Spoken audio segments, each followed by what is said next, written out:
Item ಯಾವುದೇ ಇರಲಿ try ಮಾಡಿ ಆಚಿ ಚಿಕನ್ ಮಸಾಲಾ. ರಾಜ್ಯದ ಜನಸಾಮಾನ್ಯರಿಗೆ ಮತ್ತೊಂದು ಬಿಗ್ ಶಾಕ್ ಎದುರಾಗಿದೆ.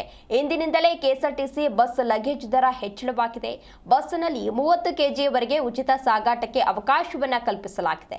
ಅದಕ್ಕಿಂತ ಹೆಚ್ಚಿನ ಲಗೇಜ್ಗೆ ದೂರವನ್ನು ಆಧರಿಸಿ ದರ ಹೆಚ್ಚಳವನ್ನ ಮಾಡಲಾಗಿದೆ.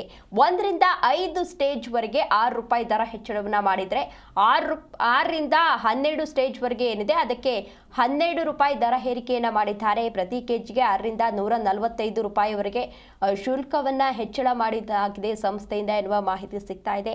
30 ಕೆಜಿಯವರೆಗೆ ಉಚಿತ ಸಾಗಾಟಕ್ಕೆ ಈಗಾಗಲೇ ಅವಕಾಶವಿದ್ದು ಅದಕ್ಕಿಂತ ಹೆಚ್ಚಿನ ಲಗೇಜ್ಗೆ ಪ್ರಯಾಣದ ದೂರವನ್ನು ಆಧರಿಸಿ ಪ್ರತಿ ಕೆಜಿಗೆ 6 ರಿಂದ ₹145 ವರೆಗೆ ಶುಲ್ಕವನ್ನು ವಿಧಿಸಲಾಗುವುದು ಅಂತ ಹೇಳಿ ಸಂಸ್ಥೆಯಿಂದ ಈಗಾಗಲೇ ಕೆಲವೊಂದಷ್ಟು ಮಾಹಿತಿಯನ್ನು ಕೂಡ ಹಂಚಿಕೊಳ್ಳಲಾಗಿದೆ. ಇನ್ನು ಸಾಕು ಪ್ರಾಣಿಗಳು ಸೇರಿದಂತೆ ಗೃಹೋಪಯೋಗಿ ವಸ್ತುಗಳ ಸಾಗಾಟಕ್ಕೂ ಕೂಡ ಈ ಬಸ್ಸಿನಲ್ಲಿ ಇದೀಗ ಅವಕಾಶವನ್ನು ಕಲ್ಪಿಸಲಾಗಿದೆ.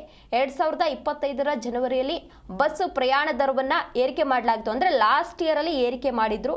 ಅದರ ಬೆನ್ನಲ್ಲೇ ಇದೀಗ 2026 ಫೆಬ್ರವರಿಯಲ್ಲಿ ಏರಿಕೆಯನ್ನ ಮಾಡಲಾಗ್ತಾ ಇದೆ. ಲಗೇಜ್ ಶುಲ್ಕವನ್ನ ಪರಿಷ್ಕರಿಸಲಾಗಿರಲಿಲ್ಲ. 1 ವರ್ಷದಿಂದಲೂ ಕೂಡ ಯಾವುದೇ ರೀತಿ ಬದಲಾವಣೆ ಆಗಿರಲಿಲ್ಲ ಶುಲ್ಕದಲ್ಲಿ. ಇದೀಗ 2026ರಲ್ಲಿ ದರ ಏರಿಕೆಯನ್ನ ಮಾಡಿದ್ದಾರೆ.